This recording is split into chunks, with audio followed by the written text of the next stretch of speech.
Bonsoir à tous, merci de votre attention. Voici les titres de l'actualité de ce jeudi. Accord sur les retraites. Un compromis a été trouvé il y a 1 heure entre le gouvernement et 2 syndicats, la CFDT et la CGC. Le front syndical est rompu. Un pas en avant pour François Fillon, le ministre des Affaires sociales, qui nous réserve ce soir ses premiers commentaires. Bonsoir et à tout à l'heure. Force ouvrière et la CGT restent sur leur position et les transports sont toujours perturbés en Ile-de-France malgré une légère amélioration. Journée harassante encore pour les usagers. Un bilan très lourd après l'incendie d'un hôtel meublé en plein centre de Marseille. 8 morts et 18 blessés, dont plusieurs enfants. La toiture et le 5e étage se sont effondrés.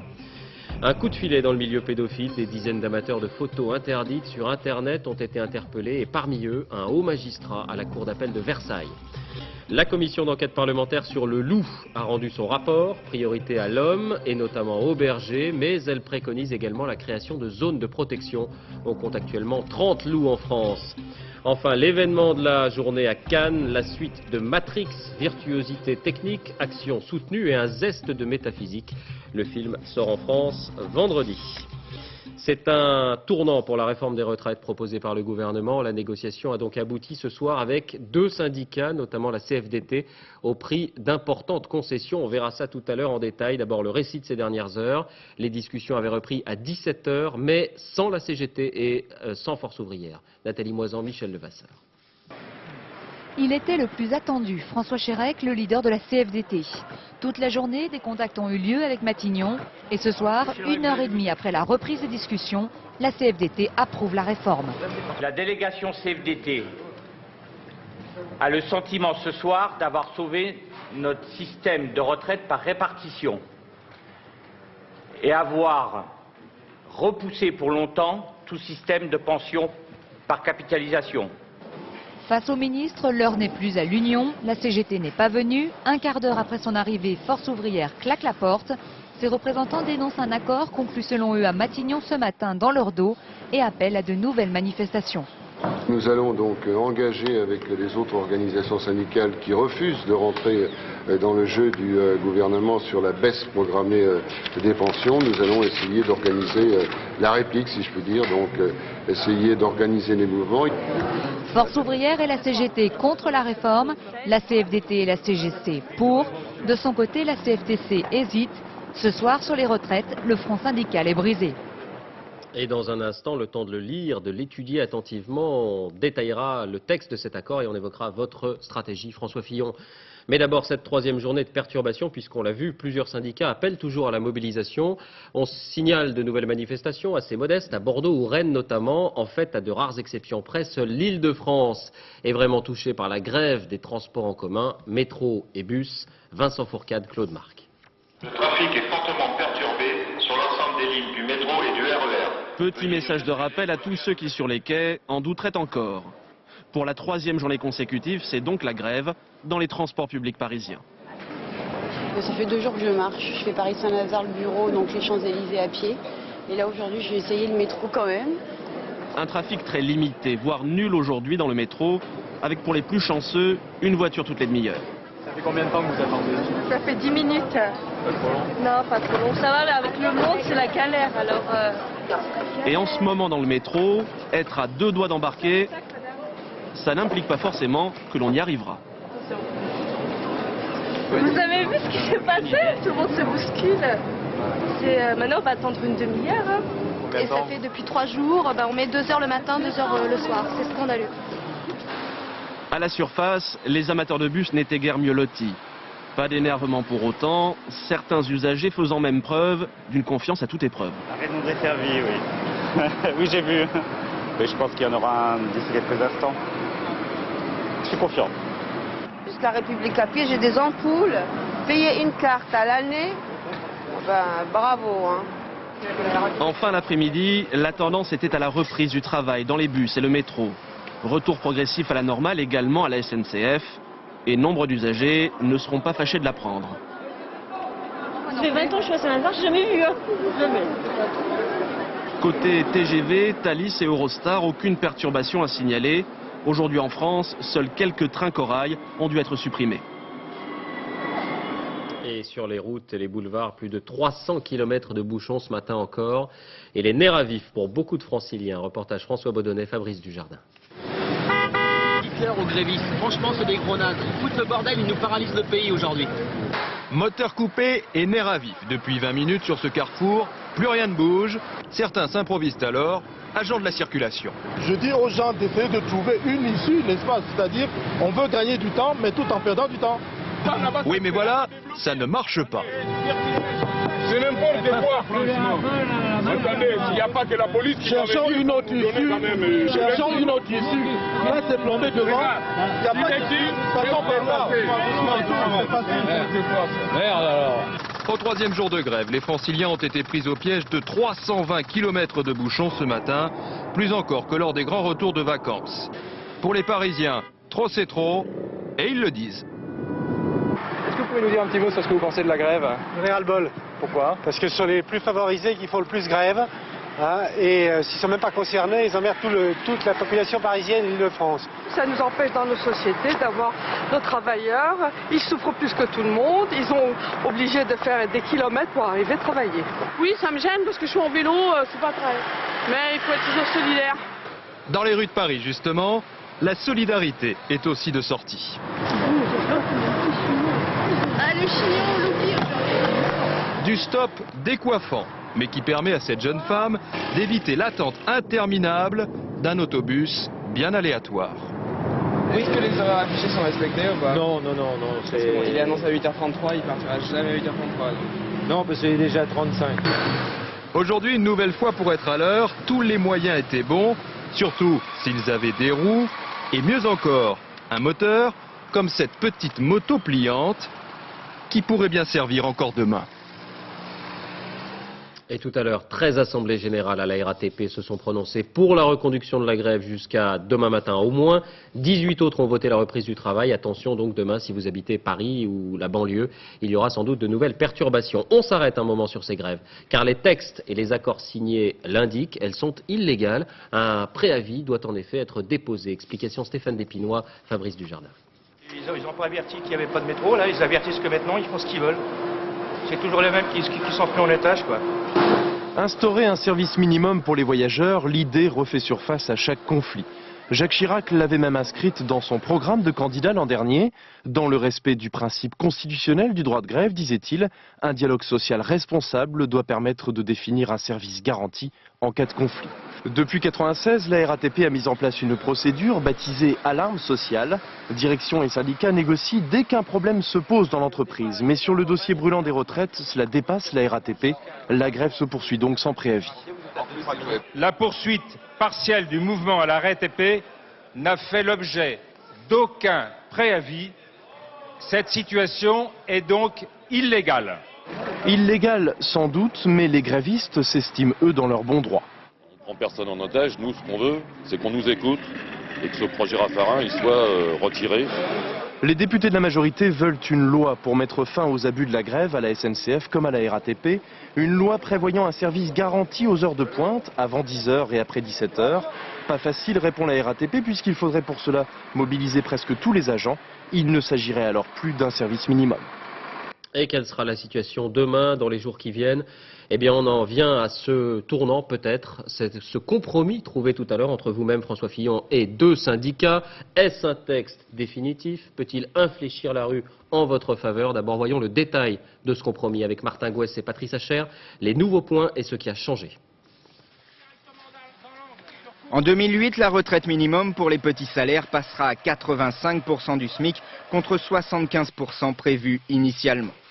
Partir avant 60 ans sera possible pour les personnes qui ont commencé à travailler entre 14 et 16 ans, et ce, sous certaines conditions. La décote, c'est-à-dire le malus pour un départ anticipé dans le privé, sera progressivement ramenée de 10 à 5%. Concession faite aux fonctionnaires, leur pension restera calculée sur leurs 6 derniers mois de salaire, le projet moins avantageux tablé sur les 3 dernières années.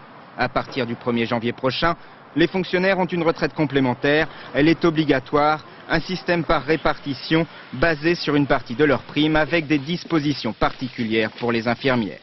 Un système qui sera notamment financé pour le privé par une augmentation de 0,2% des cotisations vieillesse à partir de 2006.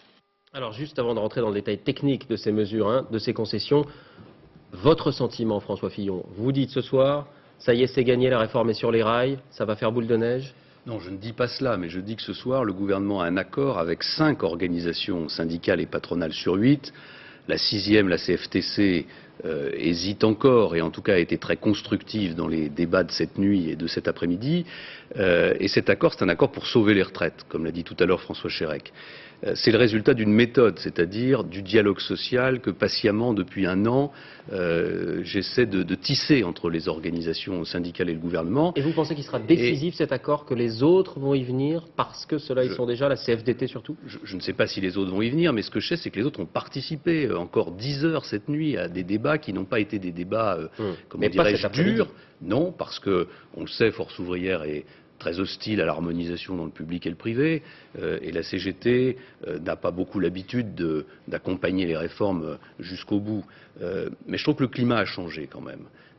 Et que le dialogue entre les partenaires, le sens des responsabilités, l'emporte plutôt sur les comportements idéologiques. Est-ce que c'est un texte définitif? Est-ce que vous dites il ne changera plus, même pour satisfaire la CGT ou FO sur tel ou tel point? C'est un texte qui doit passer au Conseil des ministres, qui doit ensuite aller au Parlement pour être voté. Mais naturellement, on est arrivé aujourd'hui, grâce en particulier à une implication très forte du Premier ministre, notamment sur toutes les questions touchant aux petites pensions, à quelque chose qui est le maximum que ce que le gouvernement pouvait proposer. Ça ne bougera plus. Et donc, les aménagements ne peuvent pas changer profondément la nature du texte, qui vient de faire l'objet d'un accord avec des partenaires que nous respectons. Vous dites qu'il y a peut-être encore ici Bien sûr, ou là... il y a un débat au Parlement et les parlementaires ont évidemment le droit d'amender un texte législatif. Alors vous avez fait 2 ou 3 concessions importantes. On vous entendait dire il n'y a pas si longtemps l'architecture du texte ne doit pas changer.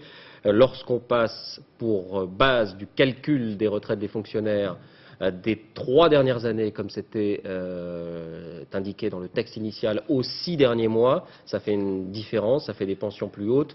Est-ce que là, le gouvernement, est-ce que vous n'avez pas un peu mangé votre chapeau? Si vous voulez, d'abord, c'est pas une concession considérable en termes financiers, parce que les salaires des fonctionnaires sont assez linéaires. C'est plutôt symbolique. On voulait essayer de rapprocher progressivement le privé du public. On le fait sur beaucoup de sujets, on voulait le faire aussi sur la durée de cotisation. En même temps, il faut bien voir qu'on demande aux fonctionnaires, parce que ça n'a pas été fait depuis longtemps, un effort très important sur beaucoup de sujets sur un temps très court. Et donc on a estimé qu'il fallait sur ce sujet-là donner un peu de mou au système, d'autant qu'il y a beaucoup de fonctionnaires qui partent tôt, je pense aux militaires, aux policiers, pour des raisons qui sont liées à leur métier, et pour lesquels ce changement introduisait des différences et des conséquences assez graves. Vous disiez pas d'augmentation des prélèvements obligatoires, finalement on apprend que les cotisations vieillesse vont augmenter de 0,2%. Non, alors on va augmenter les cotisations de vieillesse de 0,2% parce qu'il faut bien trouver les moyens de financer notamment ce départ pour les jeunes, ceux qui ont commencé à travailler à 16, 15 et 14 ans. On le fera à prélèvement constant, c'est-à-dire que ce sera des redéploiements de prélèvements obligatoires qui seront affectés aux cotisations vieillesse. Alors c'est un sujet dont on aura le temps de parler parce que c'est pour 2006, mais l'objectif du gouvernement c'est de faire tout ça à prélèvement obligatoire constant. François Fillon, c'est la rue, la forte mobilisation de cette journée du 13 mai qui vous a peut-être un peu forcé à faire bouger les choses sur votre texte, mais regardons tout de même la représentativité des syndicats dans la fonction publique, puisque c'est dans la fonction publique que la mobilisation est forte. Si l'on ajoute la CFDT à la CGC, 19,4 plus 1,8, on a là un fonctionnaire sur 5, en gros. Donc on peut s'attendre dans les journées de mobilisation qui vont venir, peut-être celle de lundi déjà, à une forte mobilisation, puisque la CGT et Force ouvrière n'ont pas signé ce texte. Donc est-ce que vous allez arriver à emporter le morceau? La retraite, c'est pas un problème qui concerne seulement les fonctionnaires ou seulement le secteur privé. C'est un problème pour la nation tout entière. Et qui peut aujourd'hui réellement défendre, en regardant les Français dans les yeux, l'idée qu'il peut y avoir 2 sortes de Français face à la retraite? Ceux qui partent à 37 ans et demi, ceux qui partent à 40 ans. Il faut, et je pense que la grande majorité des Français attend aujourd'hui cette réforme, qu'à salaire égal, à temps de travail, de cotisation égale, on ait la même retraite. Donc vous dites, arrêtez les manifestations? Je dis... lisez mon texte dans le détail. Les fonctionnaires n'ont pas à redouter cette réforme, à condition qu'ils acceptent de travailler un tout petit peu plus longtemps.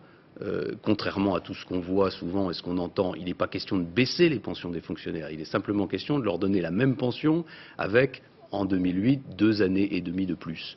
On a trouvé des solutions pour les infirmières et les aides-soignantes qui représentaient une catégorie particulièrement menacée par certaines mesures qui s'appliquent mal à leur travail. On a trouvé des solutions pour les enseignants, notamment avec des rachats d'années d'études. Donc le catastrophisme qui entoure un peu la communication autour de cette réforme n'est pas exact, mais surtout, je pense que les fonctionnaires doivent avoir le sens de l'intérêt général et de la justice sociale parce qu'ils en sont eux-mêmes porteurs par essence. Un tout dernier mot, dans ces négociations très tendues, on imagine qui s'éternisent pendant la nuit, le contact personnel, ça compte beaucoup avec les dirigeants syndicaux? Les négociations n'ont jamais été tendues, ça vous étonnera peut-être. Elles ont été parfois même presque amicales, elles ont été toujours très empreintes de respect et de confiance, et je pense que le travail qu'on a fait pendant 1 an avec les partenaires sociaux, et qui n'avait pas été fait depuis un certain nombre d'années, est un peu responsable de ce climat. Merci, Monsieur le Premier ministre. Monsieur le ministre, décidément, on va y arriver d'avoir répondu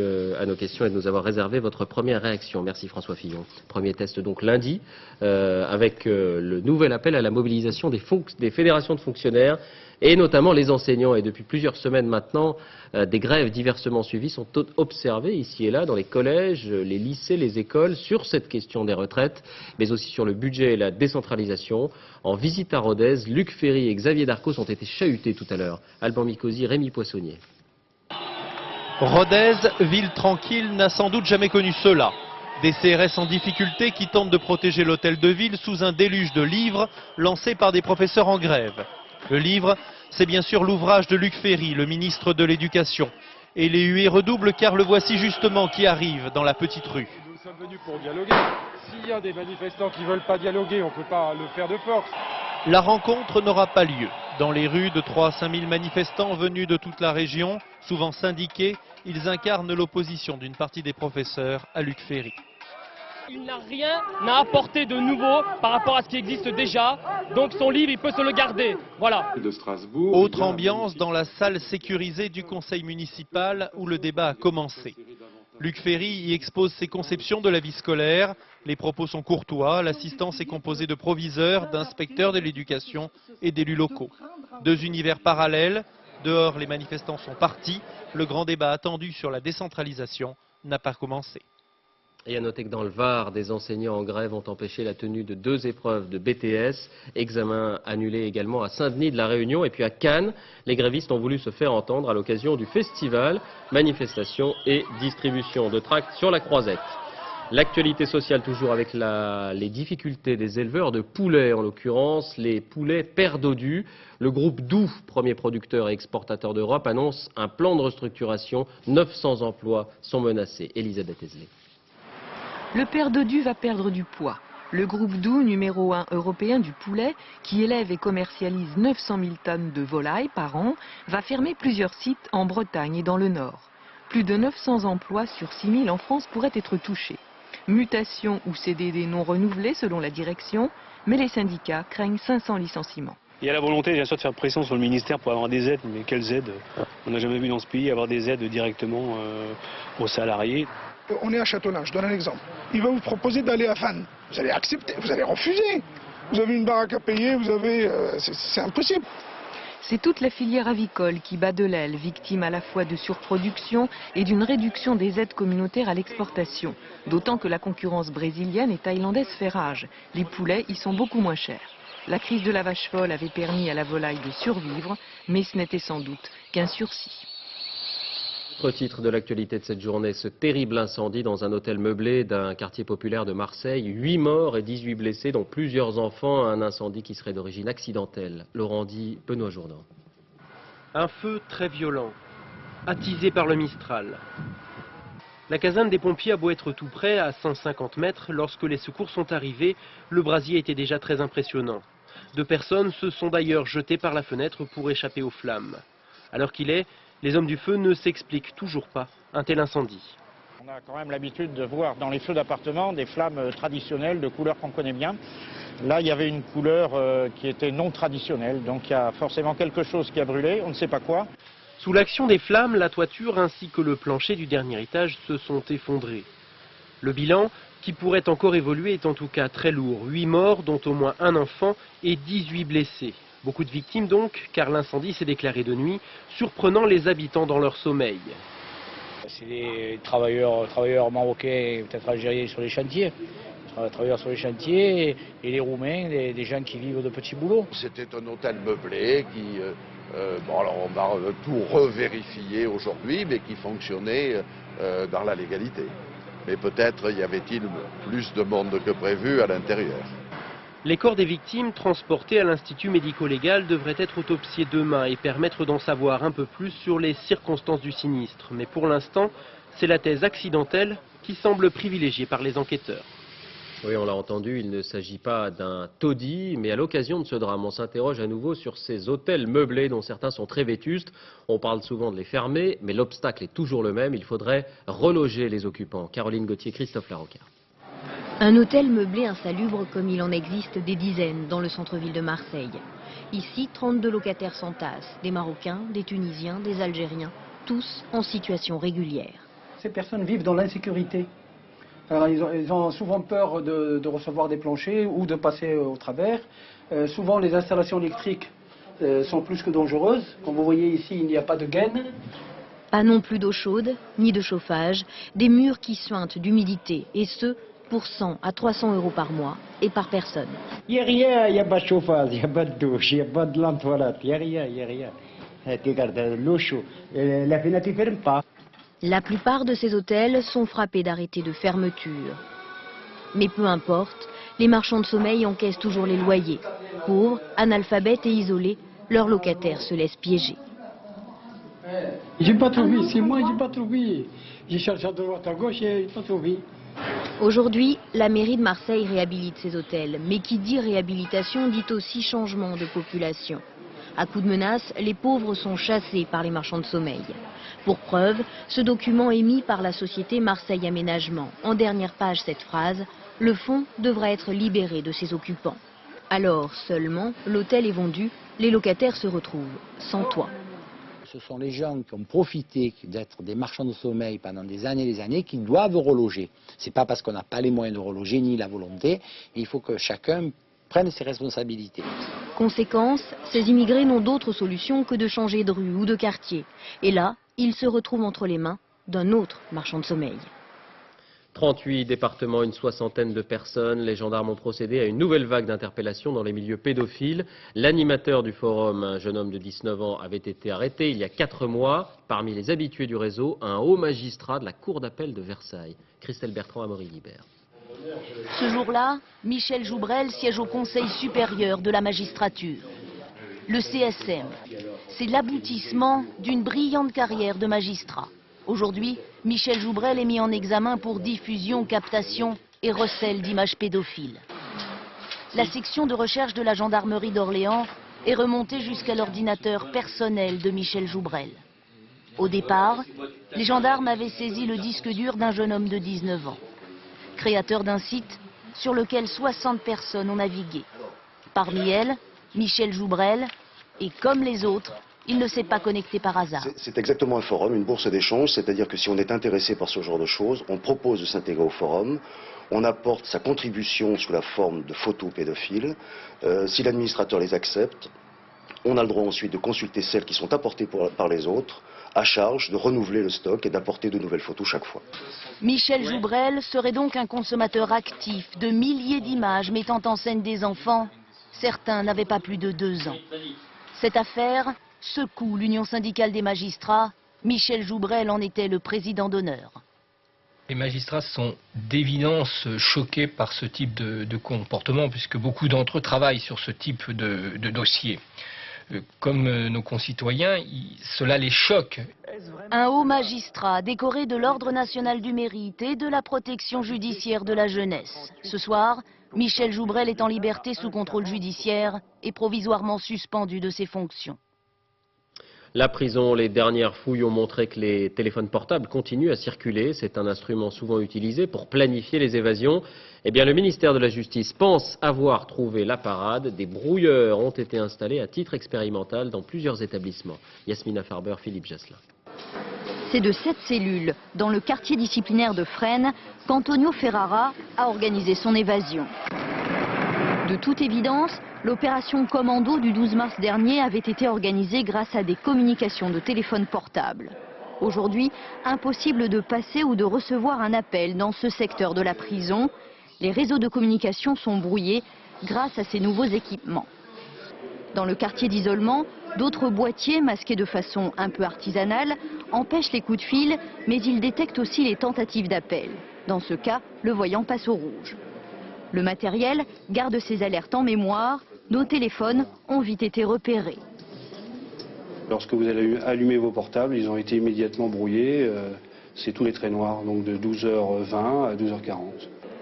Ce système de repérage permettra des fouilles plus précises. Les surveillants réclamaient les brouilleurs de portables depuis plusieurs mois.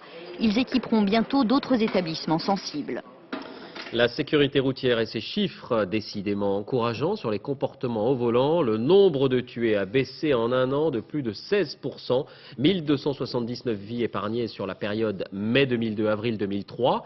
Le ministère des Transports a publié ses statistiques aujourd'hui. La courbe, vous le voyez, est en diminution régulière. L'actualité à l'étranger, d'abord le Proche-Orient, à 2 jours de la première rencontre entre les chefs de gouvernement israéliens et palestiniens. Aucun signe d'accalmie sur le terrain. Les forces israéliennes appuyées par des hélicoptères ont mené une incursion à Gaza contre des activistes palestiniens. Bilan 5 morts, dont un adolescent de 12 ans. Les Palestiniens qui ont défilé pour marquer le 55e anniversaire de la Nakba, un jour de catastrophe pour eux, celui de la création de l'État d'Israël. Et à 48 heures de cette rencontre au sommet, les Palestiniens veulent donner des signes de bonne volonté. Exemple, cette unité spéciale. Il s'agit de militaires palestiniens formés aux États-Unis. Leur vocation, lutter contre les terroristes de leur propre camp. Charles Anderlin. Des suspects se cachent dans cette maison. Et l'unité antiterroriste passe à l'action. Ces policiers sont palestiniens. Ils ont été formés aux États-Unis et ils poursuivent leur entraînement à Jéricho, en Cisjordanie.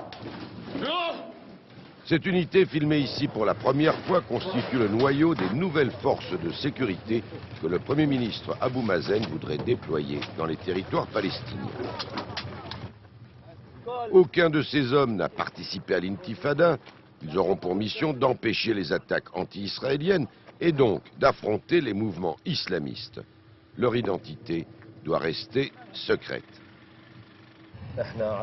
Nous sommes prêts à assumer la sécurité de notre peuple dès que les Israéliens évacueront les territoires qu'ils occupent. Notre rôle sera de lutter contre la criminalité et le terrorisme suivant les ordres de l'autorité autonome. L'armée israélienne, qui se trouve quelques centaines de mètres plus loin, laisse faire. Elle considère que l'action de cette nouvelle police est satisfaisante. Il n'y a pas eu un seul attentat depuis des mois dans le secteur de Jéricho. En bref, encore à l'étranger, retour manqué pour Carlos Menem en Argentine. L'ancien président distancé dans les sondages renonce officiellement à participer au second tour de l'élection présidentielle. Et voici donc l'homme qui va diriger le pays, Néstor Kirchner, un autre péroniste. Il était jusque-là gouverneur de Patagonie et prendra ses fonctions le 25 mai. Priorité des priorités, redresser une économie sinistrée, plombée par l'effondrement de la monnaie et une dette publique de 144 milliards de dollars. Politique française maintenant, avec le début demain du congrès du Parti socialiste. Le PS, pas vraiment en prise avec cette actualité sociale agitée. Le parti en pleine convalescence est en fait d'abord préoccupé par lui-même. Il s'agira surtout d'éviter les règlements de compte personnels qui ont si souvent marqué les précédents congrès. Jeff Wittenberg, Bruno Vignet. C'était il y a quelques jours dans une réunion du PS. Les militants avaient déjà tranché, donnant à François Hollande et à la direction du parti une large majorité. Certains pourtant continuaient à débattre. Se rallier à une espèce de réflexe entre guillemets légitimiste, je ne sais pas si c'est sauver le parti. Pour moi, c'est pas l'aspect légitimiste qui l'emporte, c'est l'aspect unitaire. Parce que le risque d'éclatement, 98% des élus et des dirigeants du PS sont liés à la motion.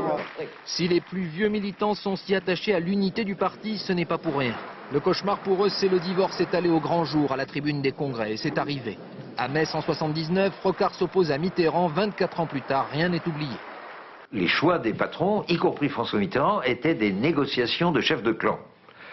Affreux, dangereux, et ça ça produisait des haines et des rancœurs. Il n'appartient à personne. Haine, rancœur, même sentiment, il n'y a que les acteurs Fabius et Jospin qui avaient changé à Rennes en 1990.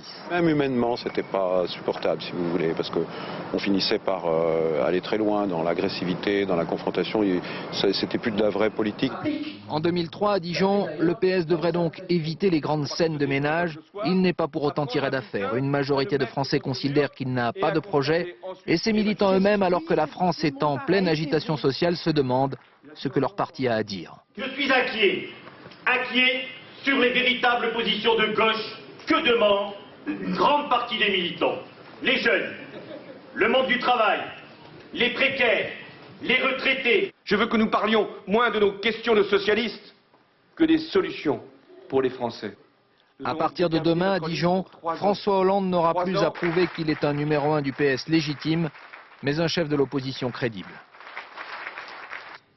Le congrès du PS et la réforme des retraites. Dans un instant, Laurent Fabius sera l'invité de Questions ouvertes avec Alain Duhamel. Un mot du Front National qui présentait ses têtes de liste régionales de l'an prochain. Jean-Marie Le Pen emmènera ses troupes en Provence-Alpes-Côte d'Azur, sa fille Marine en Île-de-France et son gendre Samuel Maréchal en région Pays de Loire. Bruno Gollnisch conduira la liste en région Rhône-Alpes. Les députés et les sénateurs français ont rendu leur rapport sur un sujet très sensible depuis quelques années dans les Alpes, le loup. Les bergers dénoncent sa présence, les écologistes veulent le protéger. Eh bien, les parlementaires se prononcent pour une voie moyenne avec des zones bien délimitées. Laurence Decherf, Édouard Perrin. Depuis 10 ans, ils sont de retour. Les éleveurs des Alpes sont exaspérés par les loups. Leurs troupeaux de moutons sont chaque année un peu plus l'objet d'attaques par ces prédateurs. Une trentaine de loups répartis sur quelques massifs comme celui du Mercantour ou du Vercors. Jugés incompatibles avec l'élevage, ils sont montrés du doigt dans un rapport parlementaire. Espèces protégées jusqu'à maintenant, 3 types de zones sont préconisées dans l'avenir. Celles où le loup serait toujours intégralement protégé, des zones où il pourrait être éliminé sous certaines conditions et des territoires où il serait complètement chassé. Les éleveurs attendent du concret. Le problème du zonage qui est proposé, il faudra attendre les limites. On doit bien savoir les limites où ça va s'arrêter, quoi. C'est ce qui nous préoccupe le plus. Les associations de défense de l'environnement trouvent ces propositions irréalistes. Le zonage est ridicule. On ne peut pas zoner une espèce comme le loup, c'est-à-dire lui interdire des territoires, alors qu'on ne sait très peu de choses sur son retour naturel sur le territoire français. Et en plus, de toute manière, on ne peut pas zoner des parcelles comme ça et lui dire que là, il sera interdit, il ne sait pas lire. Considérés comme insuffisants, certains systèmes de protection étaient pourtant financés. Clôtures électrifiées, aide aux bergers et chiens de protection, les patous. Ainsi, sur ces images, un loup, entouré en rouge, attaque à 11 reprises en une nuit un troupeau de 2400 brebis. Les chiens repoussent le prédateur. Même si le loup réussit à tuer 2 brebis, les patous ont sûrement limité les dégâts. En 2002, 330 attaques de loups ont été indemnisées. L'environnement encore, avec une raison de plus d'avoir la main verte. Les plantes n'ont pas seulement une fonction décorative, elles peuvent aussi dépolluer l'air à l'intérieur des bâtiments. C'est une étude scientifique française qui l'affirme. Sophie Rodier, Alexandra Renard. Jusqu'ici, c'était d'abord le plaisir des yeux. En plus d'être agréable, aujourd'hui les plantes vertes seraient utiles.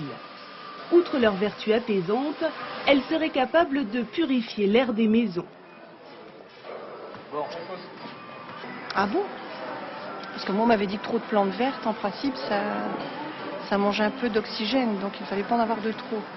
Tu as tellement bien faite que ça ne m'étonne pas. Sans le savoir, au bureau, à la maison, nous sommes exposés quotidiennement à plus de 300 polluants. Meubles en bois agglomérés, peinture, colle et tabac, autant de substances toxiques qui mettent à rude épreuve notre organisme. Selon ce chercheur, la solution est dans ces plantes. Certaines d'entre elles sont capables d'absorber la pollution intérieure. Voici le Chlorophytum comosum, voici le Dracæna marginata, les plantes sur lesquelles nous allons travailler. Comme de petites usines dépolluantes, les feuilles capturent les produits nocifs et purifient l'air ambiant. certaines de ces plantes vont réagir à la présence des polluants et donc nous indiquer que les polluants sont présents. Et donc ça va servir de sentinelle dans le logement pour mettre en évidence, pour servir d'un peu de signal d'alarme, comme quoi la maison est polluée et qu'il convient donc de l'aérer et de faire attention aux produits qu'on utilise.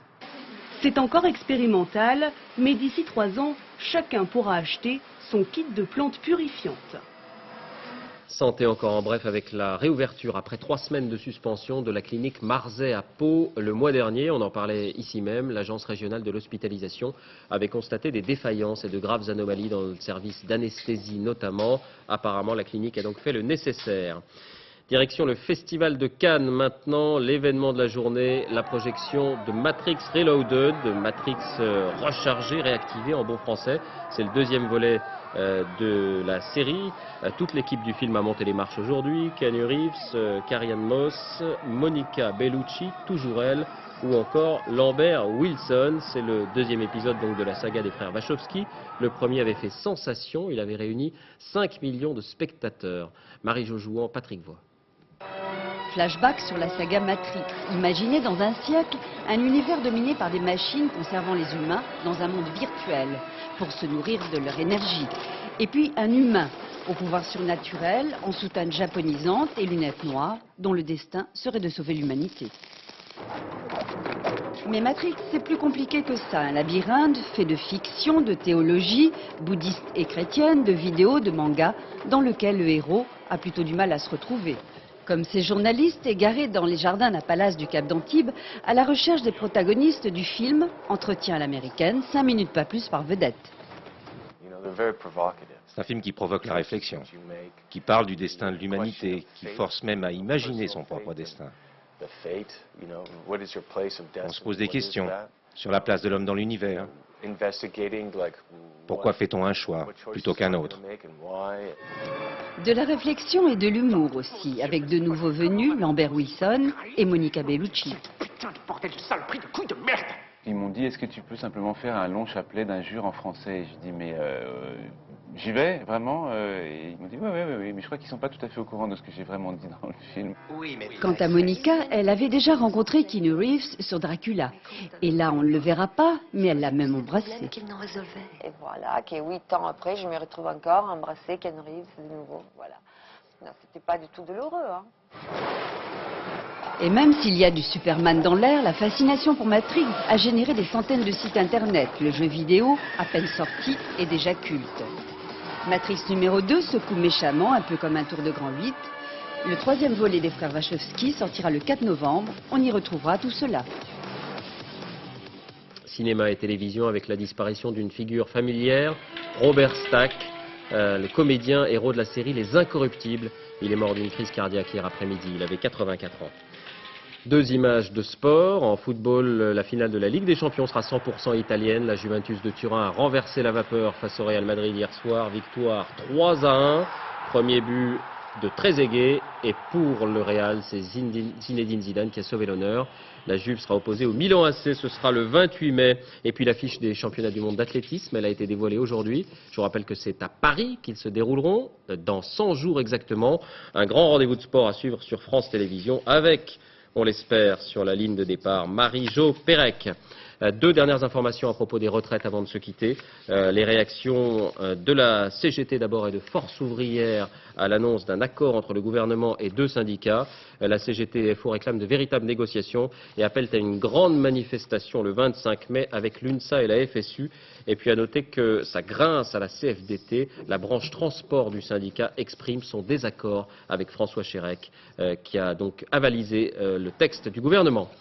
Fin de cette édition, merci de l'avoir suivi. On continue avec les retraites et la politique tout de suite avec questions ouvertes. Alain Duhamel reçoit Laurent Fabius. Et pour se quitter, ces images de une de l'Express, l'hebdomadaire fondé en 1953 par Jean-Jacques Servan-Schreiber et Françoise Giroud, fête ses 50 ans à lundi.